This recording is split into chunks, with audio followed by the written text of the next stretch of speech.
Kedua, apakah orang Kristen yang mengajarkan doktrin yang kurang tepat dipertanggungjawabkan dapat mengakibatkan kehilangan daripada keselamatan.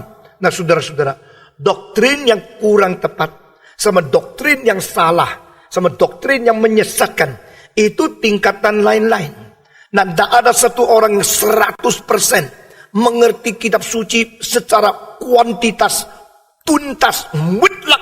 Tak ada mungkin kesalahan. Nah, itu tidak ada. Itulah sebab di dalam seluruh sistem teologi yang besar itu ada lowongan-lowongan masing-masing. Tetapi paling sedikit dasar untuk kita pegang, jangan sampai kita menyelewengkan kita salah. Itu tidak boleh kita kompromikan. Nah, itulah yang dikerjakan oleh teologi reform. Teologi reform begitu memegang prinsip only return to the Bible, back to the Bible, sola scriptura, hanya kitab suci. Dan kitab suci diwahyukan Tuhan. Kitab suci tidak salah. Dan kitab suci menjadi pedoman. Kitab suci menjadi kriteria. Kitab suci menjadi standar mutlak untuk memimpin iman dan untuk kelakuan kita masing-masing. Nah, prinsip yang begitu ketat ini kalau dilepas, kalau kita sedikit kompromi, maka kita akan menjadi orang Kristen yang tidak tahu mau dibawa kemana. Nah saudara-saudara, kenapakah engkau dengar di sini selalu ada kritikan terhadap gerakan ini, gerakan itu, gerakan-gerakan yang lain? Orang mengatakan Stephen Tong paling sombong, seperti dia tok yang benar, semua yang lain itu salah. Itu sama sekali bukan motivasi kita, saudara-saudara. Tetapi motivasi kita adalah bagaimana kita harus jaga-jaga, jangan sampai firman Tuhan diselewengkan oleh orang lain. Nah, bagaimana kalau orang lain tidak mengindahkan ini kitab suci, tetapi lebih mengindahkan pengalaman pribadi, lalu dengan pengalaman pribadi mengajar kita? Bukankah kita akan disesatkan mereka? Seorang dokter yang pernah keliling Indonesia, dan dia mengatakan, saya sekarang tidak jadi dokter, saya menjadi hamba Tuhan karena panggilan Tuhan kepada saya. Lalu dia mengatakan, Tuhan berkata kepada saya, Tuhan berkata kepada saya, Tuhan berkata kepada saya. Setiap kali saya mendengarkan kalimat itu, saya menjawab, Tuhan mengampuni kamu, Tuhan mengampuni kamu, Tuhan mengampuni kamu. Karena kalau setiap orang berani mengatakan Tuhan berkata kepada saya, memberikan kesan kepada pendengar bahwa dia telah menerima wahyu seperti Paulus. Ini bahaya sekali. Lalu dokter itu, saya tidak pernah memanggil dia pendeta. Dia mengatakan, Tuhan berkata kepada saya, nyonya saya akan meninggal dunia bulan Agustus tahun 89 atau tahun 88. Akhirnya sampai sekarang nyonyanya masih hidup. Nah saudara-saudara, jadi yang berkata kepada dia itu Tuhan atau hantu? Karena tidak terjadi. Tetapi orang bilang, oh ya, karena manusia bisa salah, ampunilah dia. Tetap dengar khotbah dia. Saudara-saudara, saya kira itu sangat bahaya. Pendeta di Korea mengatakan tanggal Oktober 28 tahun berapa Yesus datang kembali. Oh, begitu banyak orang menjual tokonya, menjual akan rumahnya. Mereka tunggu supaya Yesus datang tanggal itu. Akhirnya hari itu mereka tunggu sampai malam, Tuhan tidak datang. Yang datang embun. Tetapi ternyata sebelum tanggal 28 Oktober tahun itu, pendeta ini telah mengumpulkan begitu banyak uang, jutaan dolar masuk ke dalam deposito atas nama dia sendiri.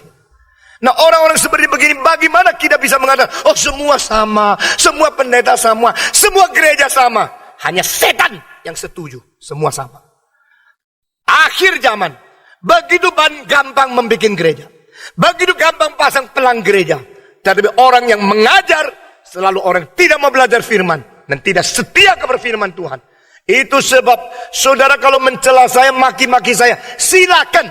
Saya sudah sampai memberikan tantangan. Kalau berani kutuk saya. Tapi bagaimanapun panggilan Tuhan untuk gereja ini, kita tetap harus jalankan. Yaitu ajaran-ajaran yang salah, yang seleweng, tidak sengaja, atau yang menyesatkan. Itu mesti kita lihat. Demikian juga kalau ajaran yang saya berikan itu salah, silakan beritahu kepada saya. Karena kita semua hanya murid kebenaran. Kita semua bukan guru kebenaran. Kita semua adalah orang yang harus setia kepada Tuhan. Kita tidak ada seorang yang berhak untuk merubah firman Tuhan. Amin. Ini prinsip.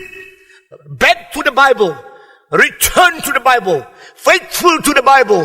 and submit ourselves and obey the Bible. Itu kita. Kenapa kadang-kadang saya begitu berani kritik? Karena mereka mempunyai satu kelonggaran dan kebebasan yang begitu melawan akan prinsip Alkitab.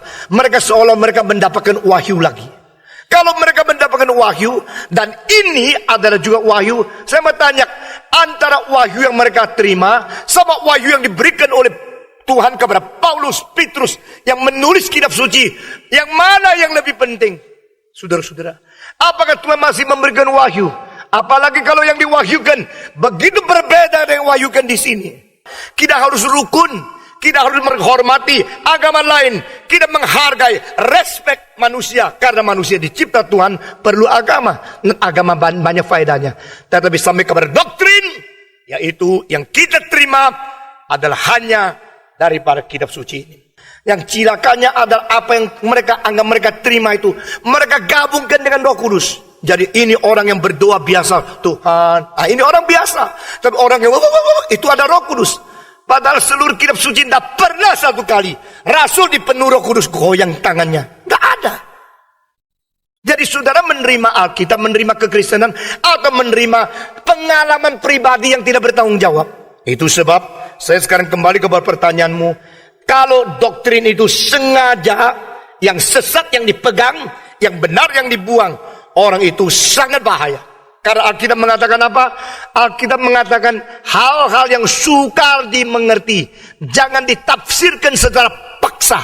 Atau yang tidak ngerti, berani memaksirkan, lalu memputarbalikkan. Orang begini membinasakan diri. Ayat yang tadi kita baca. Nah saudara-saudara, jadi di dalam ayat yang lain Paulus berkata di dalam Timotius, kepada Timotius yang muda, dia berkata kepada dia, hati-hatilah dengan dirimu dan hati-hatilah dengan pengajaranmu, karena dengan cara begitu berwaspada dengan hidupmu yang suci dan firmanmu yang khotbahkan itu benar, engkau menyelamatkan diri dan juga bisa menyelamatkan orang lain. Jadi waktu Paulus berkata kepada Timotius secara positif, dia mengatakan, be careful of your own life and your teaching in order to save you and save others.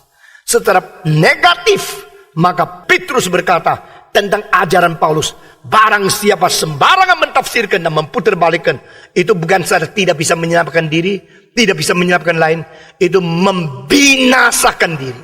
Itu sebab saudara-saudara, saya tidak mempunyai niat mau menjadi musuh siapa di dunia.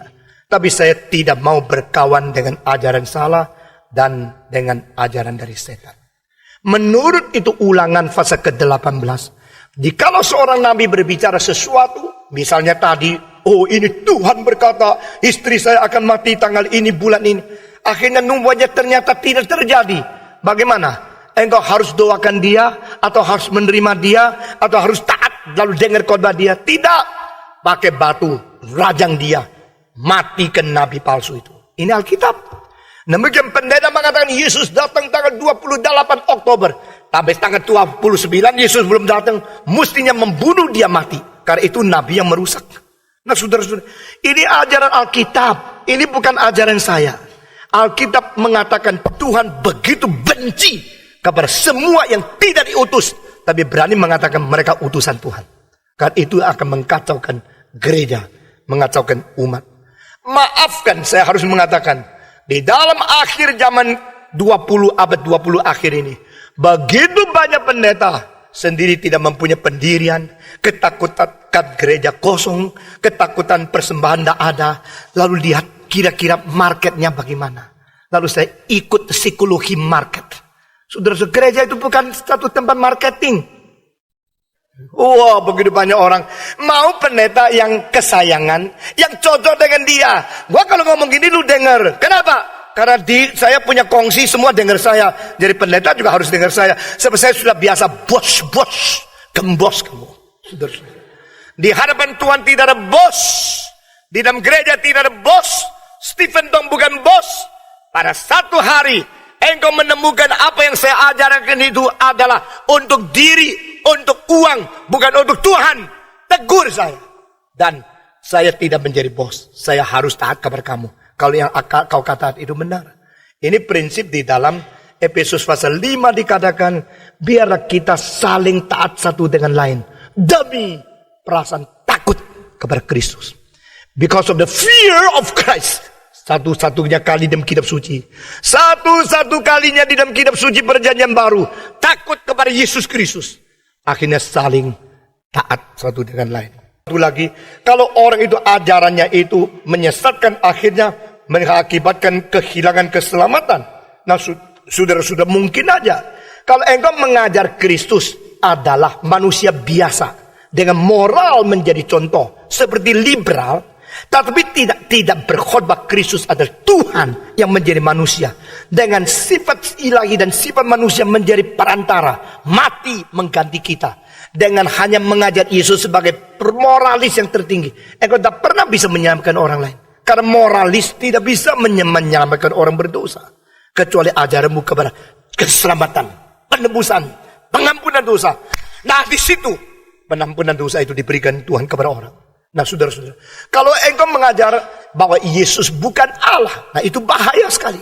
Kalau engkau mengajar Roh Kudus itu cuma angin, itu cuma kuasa, itu cuma prinsip, itu bahaya sekali. Jadi orang yang tidak menerima Allah Tritunggal, tidak menerima Kristus dua sifat, dan tidak menerima Dia adalah pengantara, tidak terima Roh Kudus adalah Allah, tidak pernah menerima akan Kristus, kitab suci, wahyu dari Allah, dan sebagainya, itu tidak mungkin mendatangkan keselamatan kepada orang lain. Jadi yang berkhotbah memberikan sesuatu iman kepercayaan dengan firman yang dicantumkan, disitulah membuat orang diselamatkan.